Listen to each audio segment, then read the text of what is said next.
பிஸ்மில்லா ரஹ்மான் ரஹீம். அல்ஹம்துலில்லாஹ் அஸ்ஸலாத்து வஸ்ஸலாம் அலா ரசூலில்லா வஅலா ஆலிஹி வஸஹ்பிஹி வஸல்லம். அஸ்ஸலாமு அலைக்கும் வரஹ்மத்துல்லாஹி வபரகாத்துஹு. கண்ணியத்துக்குரிய சகோதர சகோதரிகளே, குர்ஆன் தஃப்சீர் தொடர்ந்து நம்ம பார்த்துட்ருக்குறோம். இன்ஷா அல்லாஹ் இன்னைக்கு சூரத்துல் ஹாக்காவுடைய தொடர்ச்சி பார்க்கலாம். அஊது பில்லாஹி மினஷ் ஷைத்தானிர் ரஜீம். பிஸ்மில்லாஹிர் ரஹ்மானிர் ரஹீம்.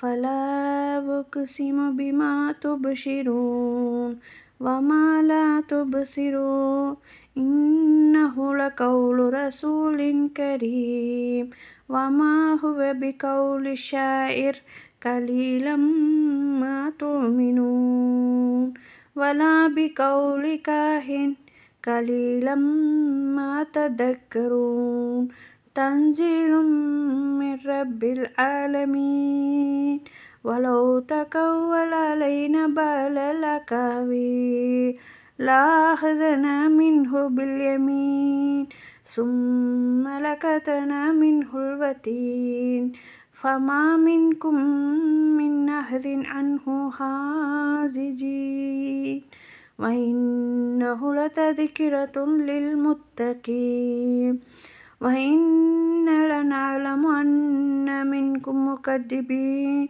وإنه لحسرة على الكافرين وإنه لحق اليقين فسبح باسم ربك العليم. அளவிலா கருணை இணையிலா கிருபையுடைய அல்லாஹ்வின் திருப்பெயரால். ஆகவே நீங்கள் பார்ப்பவற்றின் மீதும் சத்தியம் செய்கிறேன், நீங்கள் பார்க்காதவற்றின் மீதும் சத்தியம் செய்கிறேன். நிச்சயமாக இது நம் அருளியவாறு ஓதி வரும் கண்ணியமிக்க தூதரின் சொல்லாகும். இது ஒரு கவிஞனின் சொல்லன்று, எனினும் நீங்கள் மிகவும் சொற்பமாகவே நம்புகிறீர்கள். இது ஒரு குறிகாரரின் சொல்லும் அன்று, எனினும் நீங்கள் சொற்பமாகவே இதை நினைத்து படிப்பினை பெறுகிறீர்கள். அகிலத்தாரின் இறைவனிடமிருந்து இதை இறக்கி அருளப்பட்டதாகும். அன்றியும் நம்மீது சொற்களின் சிலவற்றை இவர் இட்டுக்கட்டி கூறியிருப்பாரானால் அவருடைய வழக்கையை நாம் பலமாக பிடித்து பின்னர் அவருடைய நாடி நரம்பை நாம் துண்டித்து விடுவோம். அன்றி உங்களின் எவரும் நாம் அவ்வாறு செய்வதை தடுப்பவர்கள் இல்லை. ஆகவே நிச்சயமாக குர்ஆன் இறையச்சமுடையவர்களுக்கு உபதேசமாகும். ஆயினும் அதை பொய்ப்பிப்பவர்களுக்கு உங்களிடம் இருக்கிறார்கள் என்பதை நிச்சயமாக நாம் அறிவோம். அன்றியும் நிச்சயமாக அது நிராகரிப்பார்களுக்கு கைசேதமாகவே இருக்கிறது. மேலும் அது நிச்சயமாக உறுதியான உண்மையாகும். ஆகவே மகத்தான உம்முடைய இறைவனின் திருப்பெயரை கொண்டு தஸ்பீஹ் துதி செய்வீராக. நான் ஓதன வசனங்கள் 38லேருந்து 52 வசனம் வரைக்கும் ஓதந்து, அதாவது 32 வசனத்திலிருந்து 52 வரையில் உள்ள வசனங்களில் மக்காவின் இறை நிராகரிப்பாளர்களை முன்னிலைப்படுத்தி இவ்வாறு உரையாடப்படுகிறது. நீங்கள் இந்த குர்ஆனை ஒரு கவிஞன் அல்லது ஜோதிடன் வாக்கு என்று கூறுகிறீர்கள். உண்மையாதென்றால் இது அல்லாஹ்வினால் இறக்கியறப்பட்டதாகவும் ஒரு தூதரின் நாவினால் எடுத்து சொல்லப்பட்டதுமான வாக்காகும். இறை தூதர் தம் தரப்பிலிருந்து அதன் ஒரு வார்த்தையை கூட குறைக்கவோ கூட்டவோ உரிமை பெற்றவர் அல்ல. அவர் தம் புறத்திலிருந்து ஏதேனும் ஒன்றை இதில் சேர்த்து கொண்டாரெனில் நாம் அவருடைய பிடரி நரம்பை துண்டித்து விடுவோங்கிறது அல்லாஹ் சொல்கிறான். அல்லாஹ் தன் படைப்புகளின் மீது சத்தியம் செய்கிறான். அவனுடைய படைப்புகளின் அவனுடைய சில அத்தாட்சிகளை காண முடிகிறது. இவை அவனுடைய பெயர்கள் மற்றும் பண்புகளின் பரிபூர்ணத்தையும் சுட்டி காட்டுகிறது. பிறகு அவர்களால் பார்க்க முடியாத மறைவானவற்றின் மீதும் அவன் சத்தியம் செய்கிறான்.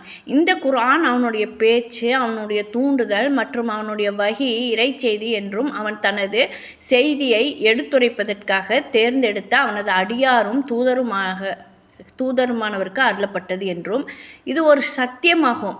மேலும் அந்த தூதர் அந்த அமானிதத்தை நம்பிக்கையுடன் நிறைவேற்றினார்கள். அல்லாஹ் சொல்கிறான், فلا أقسم بما تبصرون وما لا تبصرون إنه لقول رسول كريم. ஆகவே நீங்கள் பார்ப்பவற்றின் மீதும் நீங்கள் பார்க்காதவற்றின் மீதும் நான் சத்தியம் செய்கிறேன். இது நிச்சயமாக ஒரு கண்ணியமிக்க தூதரின் சொல். அதாவது முஹம்மது நபி ஸல்லல்லாஹு அலைஹி வஸல்லம் அவங்க அல்லாஹ் இந்த வர்ணனை அவருக்கு வழங்கினான். இந்த வர்ணனையானது எடுத்துரைத்தல் என்ற பொருளை தருகிறது. ஏனென்றால் ஒரு தூதரின் கடமை அனுப்புவரிடமிருந்து செய்தியை எடுத்துரைப்பதாகும். எனவே அல்லாஹ் இந்த வர்ணனை சூரா தக்வீரில் அல்லாஹ் வானவர் தூதருக்கு வழங்கினான் அப்படின்னு அங்கே சொல்கிறான். இன்னஹுல கவுலுன் ரசூலின் கரீம் தி கோவத்தில் இந்ததில் அர்ஷில் மகீன் முதாயின் சம்மாமி.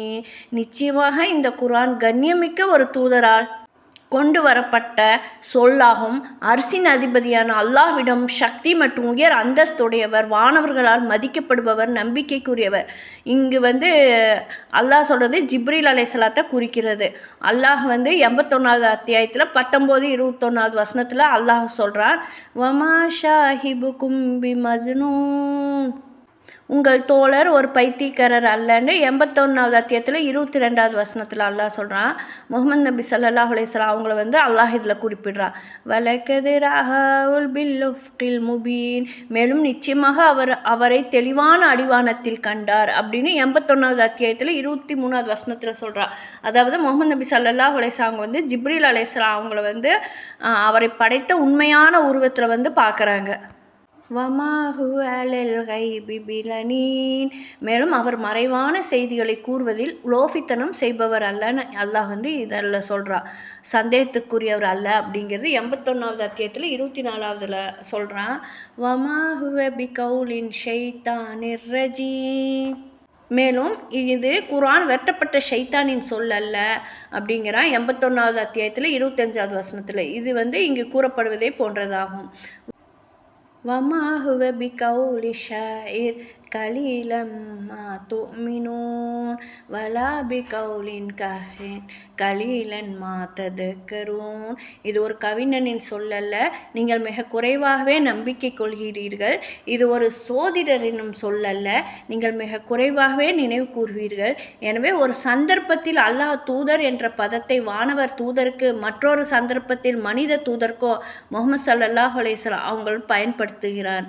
ஏனென்றால் அவர்கள் இருவரும் அல்லாஹ்விடமிருந்து தங்களுக்கு ஒப்படைக்கப்பட்ட அவனுடைய வஹியை மற்றும் பேச்சை எடுத்துரைக்கிறார்கள்.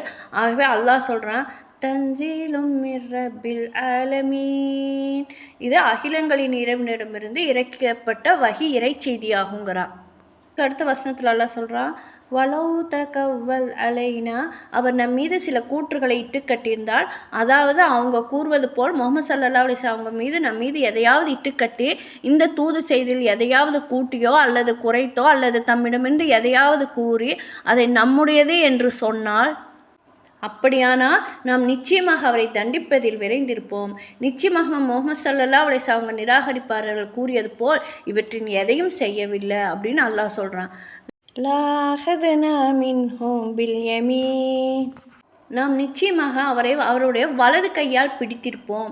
இதன் பொருள் வலது கையால் பிடிப்பது மிகவும் வலிமையானது என்பதால் நாம் அவரை வலது கையால் பிடித்திருப்போம் அப்படின்னு அல்லாஹ் சொல்கிறான். பின்னர் நாம் நிச்சயமாக அவரிடமிருந்து அல் வத்தீனை துண்டித்திருப்போம். இப்னு அப்பாஸ் ரலியல்லாஹு அவங்க சொல்கிறாங்க, அது அல் வத்தீன் இதயத்தின் தமனியை குறிக்கிறது. மேலும் அது இதயத்துடன் இணைக்கப்பட்டுள்ள நரம்பாகும். முஹம்மது பின் கஅப் கூறினார்கள், அது அல் வத்தீன் இதயம், அதன் இரத்தம் மற்றும் அதற்கு அருகில் உள்ள அனைத்தையும் குறிக்கிறது. அதுக்கடுத்த வசனம் ஃபமா மின்கும் அன்னஹதின் அன்ஹு ஹாஜிஸீன், உங்களின் எவரும் அவரை விட்டும் நம்முடைய தண்டனையை தடுத்திருக்க முடியாது. இதன் பொருள் நாம் அவருக்கு இவற்றில் எதையாவது செய்ய விரும்பினால் உங்களில் எவரும் நமக்கும் அவருக்கும் இடையே வர முடியாது. இதன் பின்னணியில் உள்ள அர்த்தம் என்னன்னா, அவர் முஹம்மது ஸல்லல்லாஹு அலைஹி வஸல்லம் அவங்க உண்மையாளர், நேர்மையானவர் மற்றும் நேர்வழி பெற்றவர். ஏனென்றால் அல்லாஹ் தன்னிடம் இருந்து அவர் எதையும் தெரிவிக்க வேண்டும் என்பதை தீர்மானித்தான். மேலும் அல்லாஹ் அற்புதமான வசனங்களை மற்றும் உறுதியான சான்றுகளுடன் அவருக்கு உதவுகிறான். பின்னர் அல்லாஹ் சொல்றான், வைன்னஹு லதذ்கிரத்துல் லில் முத்தகீன், நிச்சயமாக இது குர்ஆன் தக்வா உள்ளவர்களுக்கு ஒரு நினைவூட்டலாகும். அதாவது குர்ஆன் இது அல்லாஹ் கூறுவது போலவே உள்ளது. அதுக்கடுத்து அல்லாஹ் வசனத்தில்